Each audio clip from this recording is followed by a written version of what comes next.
étudier, observer, accélérer et terminer. Bonjour les amis, j'espère que vous allez bien. Bienvenue à vous toutes et tous sur ma chaîne YouTube Roboboxing et autres sports où aujourd'hui nous allons parler un petit débrief à chaud puisque le combat s'est terminé il y a peut-être une demi-heure, trois quarts d'heure, du main event qui a eu lieu en MMA évidemment à Salt Lake City entre Alex Pereira et Khalil Rountree. Alors, bon, il n'y a pas eu de surprise. Le combat a été un peu plus long que je ne pensais. Moi, j'avais visé un KO deuxième de Alex Pereira, comme d'habitude, hein, vous me direz-vous. Mais non, ça a été à la fin du quatrième round, figurez-vous. Alors, la faute à qui? La faute à Khalil Rountree. Pourquoi je dis toujours Rountree? Un pays, hein, Rountree. Excusez-moi pour la prononciation. Qui a clairement chèrement vendu sa peau. J'avais vu des combats à lui avant, c'est vrai que, bon, explosif. Hein. Mais c'était bien parce que le combat s'est passé debout. Alors ça aurait même pu être presque un combat de boxe anglaise. Hein. Tellement, il n'y a eu que les points, pratiquement. Bon, il y a eu des low kicks des deux côtés, hein. Plus de Pereira que de Rountree, mais il y en a eu. Mais pas tout de suite, mais essentiellement, c'était de la boxe anglaise. Enfin bref, ça s'est passé debout. C'était génial. Je dis pas que je déteste le sol, mais quand vous passez 4 minutes sur 5 à vous rouler par terre, moi, ça m'emmerde. C'est pour ça que je préfère la boxe anglaise. Mais enfin bon, bref, revenons au combat. Et donc déjà ça, c'était très bien. Et puis Pereira se méfiait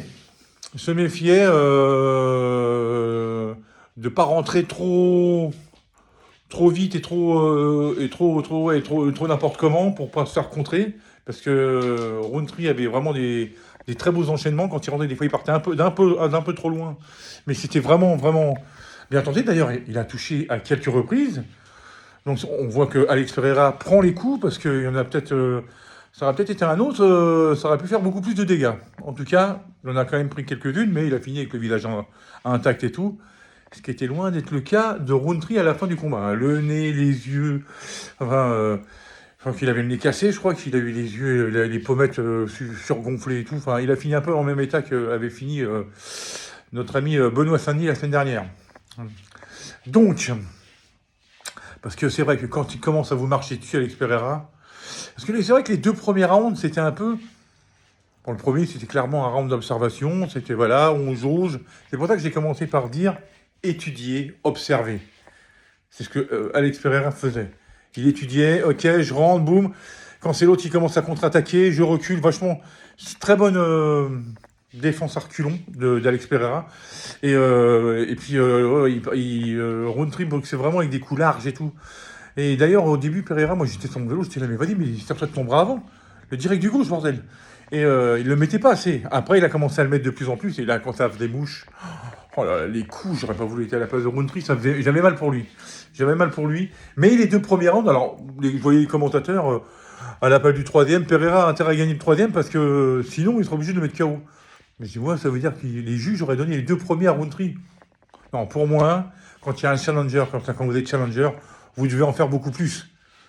Là, pour moi, il n'en avait pas fait assez pour gagner les deux premiers rounds, Rountree. Hein.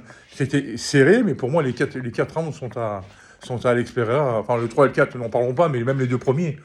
Les deux premiers, déjà, il avance, c'est Pereira qui avance, et puis on voit qu'il contrôle le combat. Hein. Il n'y a pas de dégâts, sauf qu'à un moment donné, il a raté un sorte de low kick.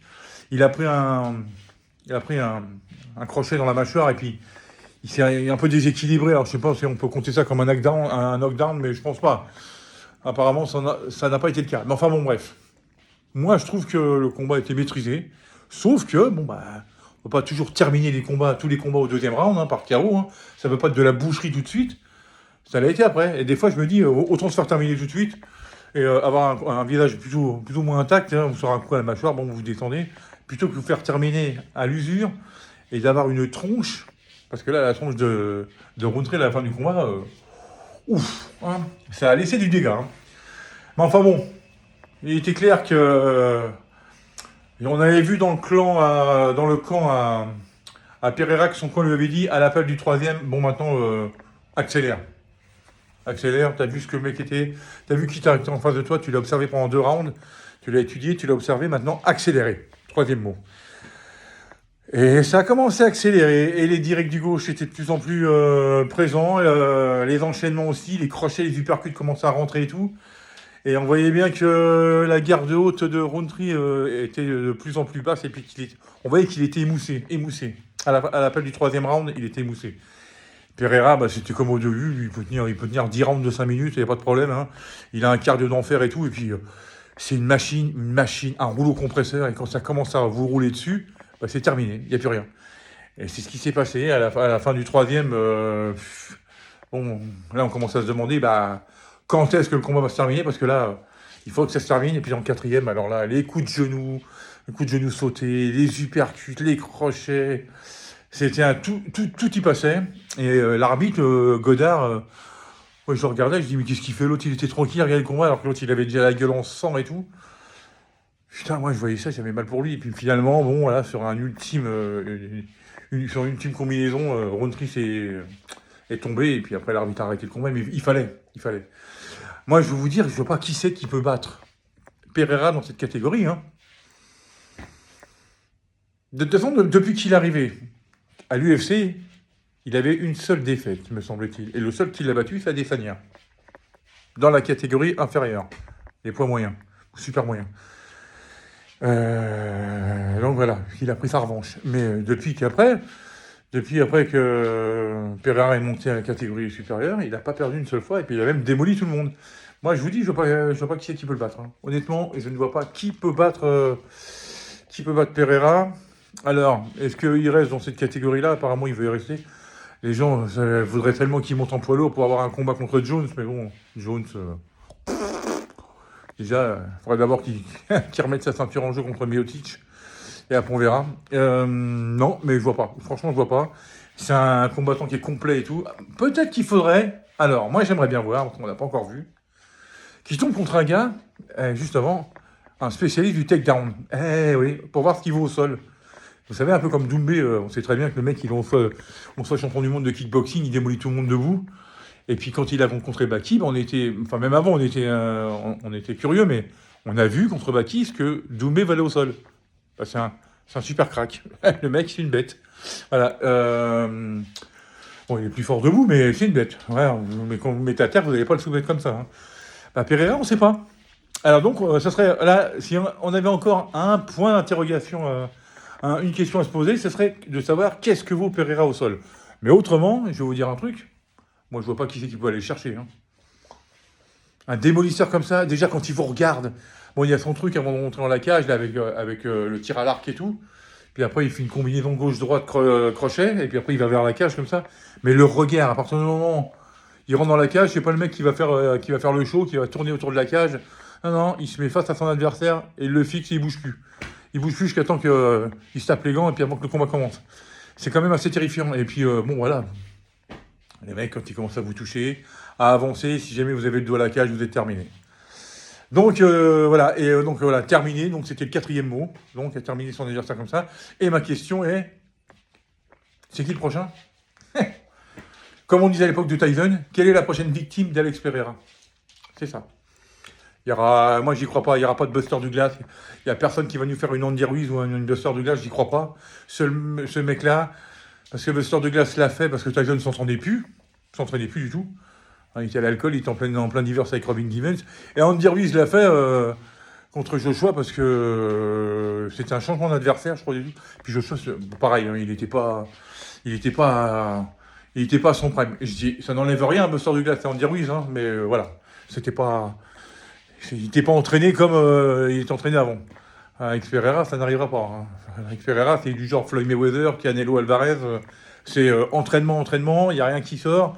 Mon objectif, c'est de défoncer la gueule du mec. C'est tout. De toute façon, en plus, en Pereira, c'est même ça. S'il s'en fout les coups, le nombre de points, s'il est en retard, s'il en avance ou pas, lui, ce qu'il veut, c'est démolir. Donc, peu importe le moment, ce qu'il veut, c'est démolir. Alors, évidemment, en plus, il est souvent devant au point parce que c'est lui le plus entreprenant. Mais et puis il est toujours sûr. C'est un mec qui est sûr de sa force. La force tranquille, Alex Pereira. La force, parce qu'il démolit tout le monde. Et tranquille, le mec, il est calme, il est zen. Et puis c'est mieux de rencontrer ce mec-là en dehors du combat, parce qu'il se laisse pousser les cheveux, il est plus humain. C'était un peu comme Titan à l'époque, il est plus humain. Parce que dès qu'il est en mode combat, je me rase le crâne, le regard dans le vide et tout, ouais, c'est super terrifiant quand même. Moi, j'aimerais pas être en face de lui. Là, je préfère être devant ma télé en disant, vas-y mon pote, démons-lui la gueule. Eh ben, c'est bien. Ah, voilà, les amis, c'était ce petit débrief à chaud du combat d'Alex Pereira qui a atomisé Khalil Rountree. Mais j'admire quand même le courage de ce combattant. Voilà les amis, sur ce, je vous souhaite à toutes et à tous un excellent dimanche. On se retrouvera très bientôt pour une nouvelle vidéo. Et d'ici là, portez-vous bien. Allez, ciao.